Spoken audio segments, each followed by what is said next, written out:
Saya Karisma Novaya Sinta dengan NIM 24135111035 dari kelompok 2A. Jadi, saya dan kelompok saya akan mempresentasikan tentang studi kasus mengenai instrumentasi, data, dan diskusi yang ada di Teluk Benoa. Baik, jadi Teluk Benoa itu merupakan teluk yang terletak di sebelah selatan Pulau Bali, yang membentang di wilayah Kabupaten Badung dan Kota Denpasar. Teluk ini berada di sisi utara perairan Samudra Hindia dan berbatasan dengan beberapa daerah di Bali. Teluk Benoa merupakan teluk semi tertutup di Bali yang berperan penting sebagai pintu masuk utama laut dan pusat perdagangan sejak lama. Kawasan ini juga kaya akan ekosistem mangrove, terumbu karang, dan padang lamun yang mendukung keanekaragaman hayati serta melindungi pesisir dari kerusakan. Selanjutnya ada pengertian dari studi oceanografi di Teluk Benoa. Jadi studi oceanografi di Teluk Benoa ini sangat penting karena memberikan data tentang arus, pasang surut laut, dan kondisi laut yang membantu pengelolaan wilayah Teluk Benoa secara berkelanjutan. Jadi studi ini juga dapat menyeimbangkan ekosistem sekaligus mendukung pembangunan dan kesejahteraan masyarakat pesisir secara harmonis. Jadi hubungan Teluk Benoa dengan studi oceanografi itu sangat penting karena Teluk Benoa adalah wilayah perairan semi tertutup yang memiliki karakteristik arus laut yang kompleks dan berperan penting dalam transportasi sedimen serta dinamika pasang surut. Jadi studi oceanografi Teluk Benoa ini dapat mempelajari parameter-parameter seperti arus laut, pasang surut laut, gelombang laut, dan batimetri dasar laut yang sangat penting untuk pengelolaan pelabuhan, konservasi ekosistem, dan lain sebagainya. Terima kasih, akan dilanjutkan oleh teman saya. Om Swastiastu, izin Bapak perkenalkan nama saya Imadi Agi Bayu Negara Putra, mahasiswa aktif Ilmu Kelautan Angkatan 2021 akan menjelaskan apa tujuan dari studi Teluk Benoa. Yang dimana pertama ada monitoring kualitas perairan, kita akan mengidentifikasi parameter fisika, kimia, biologi, entah itu pH, DO, BOD, salinitas, nutrien, klorofil maupun lainnya. Kemudian ada mengevaluasi status mutu air berdasarkan baku mutu lingkungan hidup. Lalu ada kajian dinamika arus yang dimana kita akan menganalisis pola arus, pasang surut, dan juga sirkulasi air yang mempengaruhi distribusi sedimen dan nutrien.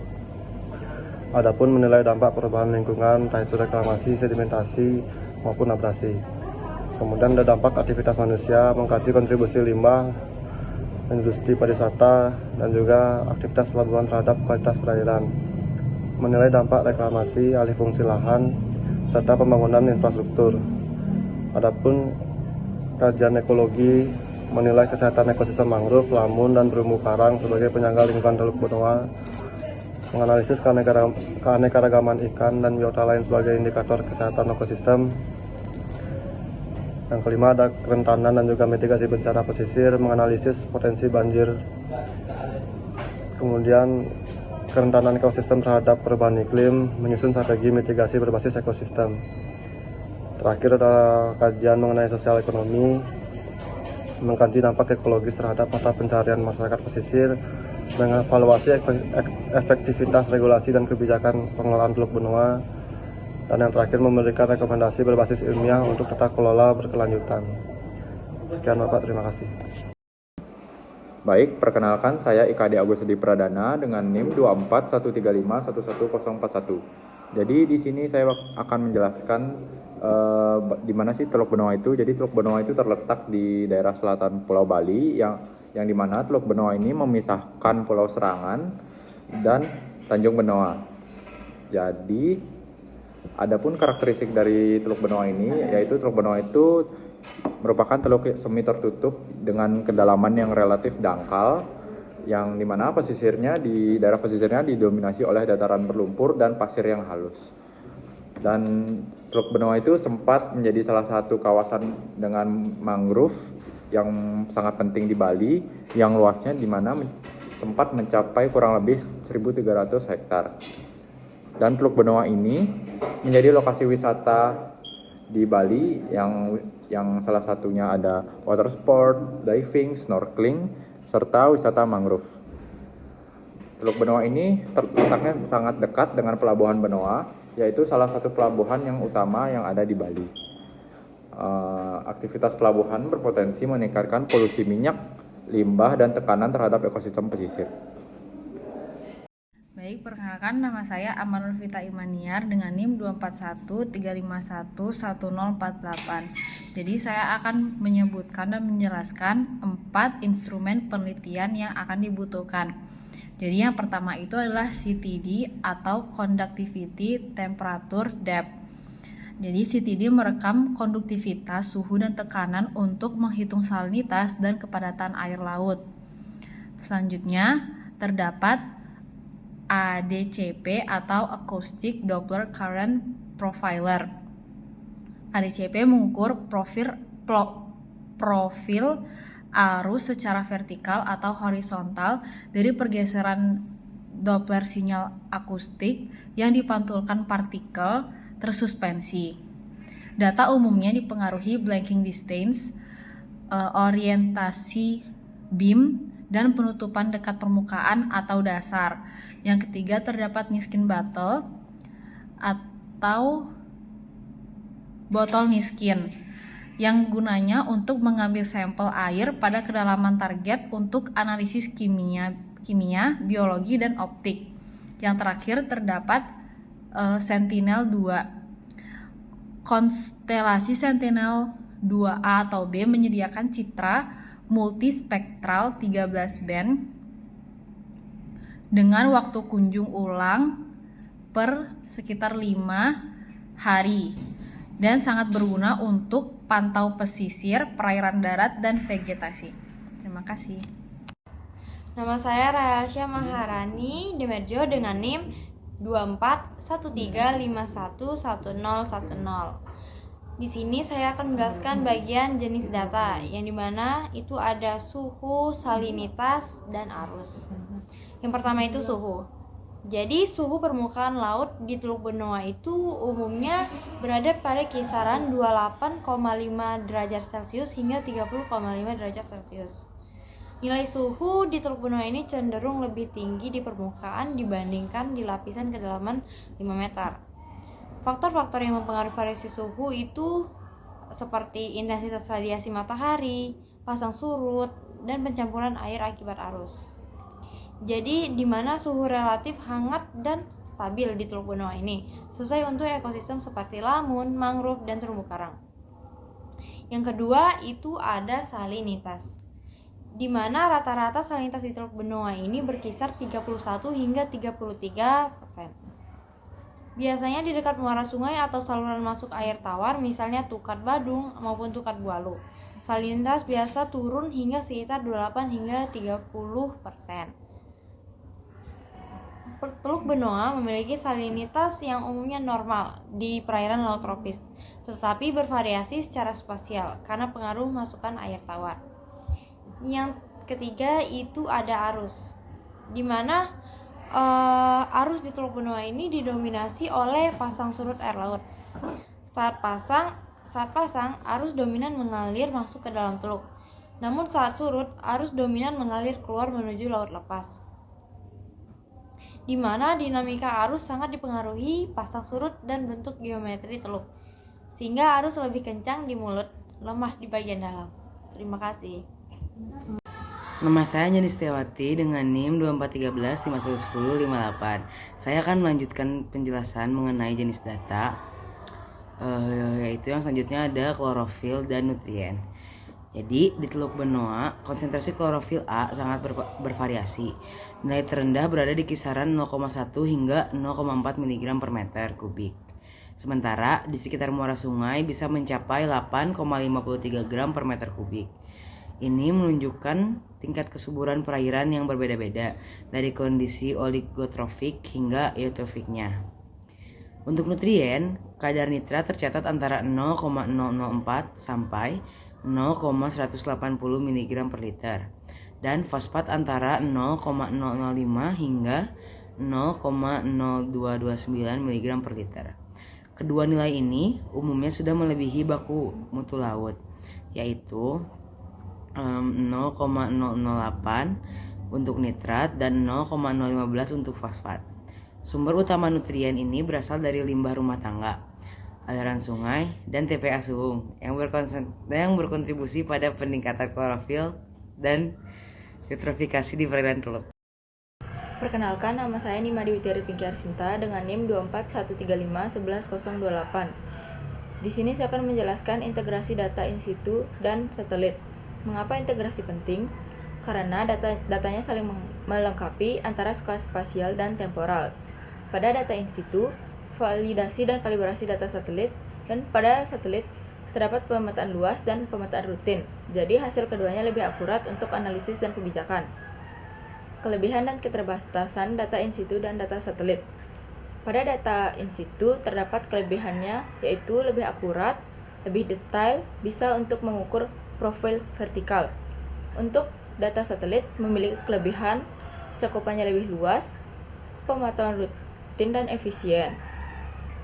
Keterbatasan data in situ, yaitu cakupannya terbatas, mahal, dan tergantung cuaca atau logistik. Yang kedua, keterbatasan data satelit, hanya mampu merekam kondisi permukaan saja, terpengaruh atmosfer, dan butuh algoritma khusus. Oke, ke slide selanjutnya. Sebelumnya perkenalkan, namaku Iqbal Amrillah dengan NIM 24135110552. Selanjutnya yaitu tentang tantangan teknis. Tantangan teknis survei lapangan di Teluk Benoa meliputi resiko geografis seperti gempa bumi dan likuifaksi tanah, tantangan terkait kondisi lingkungan yang tercemar mikroplastik dan limbah, serta kesulitan memperoleh data hidrodinamika dan sedimentasi akibat kompleksitas arus dan pasang surut. Selain itu, ada hambatan dalam izin penelitian akibat isu sosial dan politik terkait reklamasi yang sensitif, kondisi cuaca dan gelombang, perubahan arus dan pola gelombang yang kompleks akibat reklamasi, baik yang terjadi maupun yang akan terjadi, mempersulit pemodelan hidrodinamika yang esensial untuk studi dampak lingkungan. Selanjutnya, kondisi lingkungan. Keberadaan mikroplastik dari muara sungai dan pelabuhan dapat mempengaruhi hasil pengambilan sampel air dan sedimen. Memerlukan teknik penanganan yang hati-hati agar data akurat. Akumulasi sedimen dan limbah dari berbagai sungai dapat menyebabkan kekurangan air yang tinggi, menyulitkan pengamatan visual dan survei bawah air. Selanjutnya, hambatan akses dan izin. Survei lapangan, terutama yang berkaitan dengan kajian lingkungan seperti uji tanah, sering menghadapi hambatan birokrasi dan berproses perizinan yang panjang, seperti dialami oleh peneliti yang dikira kontraktor. Sensitivitas isu reklamasi dan potensi konflik dengan masyarakat lokal dapat menghambat akses dan kerjasama selama survei, karena adanya penolakan dan kekhawatiran terhadap proyek tersebut. Perkenalkan, nama saya Reynaldo T dengan NIM 243511005. Di sini saya akan menjelaskan aplikasi untuk kebijakan masyarakat lokal.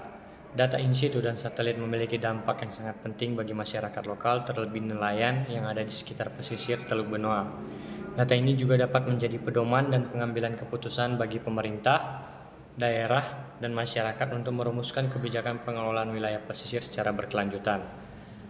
Nah, aplikasi untuk kebijakan masyarakat lokal, ada beberapa pengaplikasian yang diterima oleh masyarakat lokal. Yang pertama yaitu dasar penentuan zonasi, hasil integrasi data in situ atau suhu, salinitas, arus, dan nutrien dengan citra satelit atau klorofil dan kekeruhan, memberikan informasi spasial temporal yang akurat. Data ini menjadi dasar ilmiah bagi pemerintah daerah dalam merumuskan kebijakan penataan zonasi ruang laut seperti area konservasi, pariwisata, bahari, dan perikanan berkelanjutan.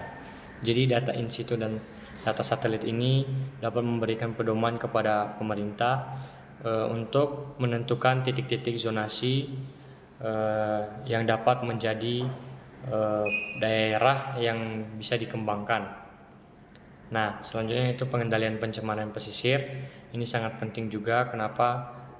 Suatu daerah harus dilakukannya pengendalian pencemaran pesisir agar tidak terjadinya kerusakan lingkungan alam atau lingkungan daerah pesisir tersebut. Nah, Pengendalian pencemaran pesisir ini dapat dilakukan dengan menggunakan data in situ dan data citra satelit. Nah, selanjutnya itu sistem peringatan dini. Sistem peringatan dini ini juga diterima melalui data in situ dan data satelit tersebut agar pemerintah juga dapat mengetahui apa saja bencana-bencana yang dapat terjadi di daerah pesisir tersebut dan dapat melakukan pencegahan di daerah pesisir tersebut, sehingga para nelayan juga tidak merasa terancam terhadap bencana alam tersebut. Nah, selanjutnya yaitu yang terakhir monitoring dan evaluasi kebijakan. Nah, data in situ dan data satelit ini juga sebagai bahan monitoring dan evaluasi terhadap pemerintah agar mereka dapat mengetahui apa saja kebijakan yang dapat diambil ketika data tersebut diolah. Nah, peran aplikasi berbasis data in situ dan satelit dalam kebijakan lokal sangat penting. Nah, pengembangan aplikasi berbasis perangkat lunak yang mampu mengintegrasikan data in situ dan data satelit sangat penting untuk mendukung kebijakan masyarakat lokal. Dengan pengembangan aplikasi berbasis perangkat lunak, data yang diperoleh melalui in situ dan satelit dapat diolah dan dianalisis sehingga pemerintah dapat mengetahui apa saja yang menjadi permasalahan di daerah pesisir serta penanggulangan apa yang sangat tepat untuk dilakukan. Nah, di sini ada beberapa aplikasi software pengolahan data in situ dan satelit yang dapat digunakan. Yang pertama yaitu aplikasi mobile untuk nelayan. Di dalamnya terdapat seperti bagaimana nelayan itu mengetahui cuaca di daerah sekitar mereka. Nah, selanjutnya yaitu Internet of Things atau IoT. Nah, Internet of Things atau IoT ini merupakan konsep di mana alat atau sensor bisa saling terhubung ke internet dan berbagi data secara otomatis. Jadi aplikasi berbasis IoT ini adalah aplikasi yang mengumpulkan, mengirim dan mengolah data dari perangkat atau sensor lapangan secara real time melalui jaringan internet. Nah, kenapa IoT ini sangat berguna? Karena data yang dihasilkan melalui in situ dan satelit itu dapat diolah menggunakan AI sehingga pemerintah menerima data yang sudah jadi. Nah, jadi AI akan mengolah data tersebut melalui sensor yang dikirim lewat jaringan internet sehingga AI akan mengolahnya dan menjadikan data tersebut data yang sudah jadi, dan data-data ini dapat dikumpulkan secara real time sehingga kita dapat tahu setiap harinya perkembangan di daerah pesisir tersebut. Nah, contoh dalam konteks kelautan itu ada beberapa yang sangat penting atau ada beberapa hasil dari dilakukannya data IoT ini seperti monitoring kualitas air laut. Nah, IoT ini dapat memonitoring kualitas air laut seperti mengukur suhu, salinitas, oksigen terlarut. Lalu data tersebut langsung dikirim ke aplikasi dashboard berbasis web atau mobile ke pemerintah daerah sehingga pemerintah daerah bisa memantau kondisi laut secara real time. Nah, yang terakhir yaitu GIS atau Geographic Information System. Nah, Geographic Information System ini juga sangat penting. Kenapa? Geographic Information System ini dapat mengambil suatu daerah wilayah pesisir itu melalui satelit sehingga kita dapat memantau daerah pesisir tersebut dari jarak jauh. Nah, jadi GIS ini juga dapat memberikan hasil visual yang sangat jelas dan dapat memberikan data yang sangat akurat, hampir akurat. Meskipun perlu kita ketahui bahwa data yang diperoleh dari satelit itu tidak selalu akurat dan tidak selalu tepat. Nah, GIS ini juga dapat mengolah data yang diperoleh melalui in situ atau melalui survei secara langsung. Demikian presentasi dari saya, terima kasih.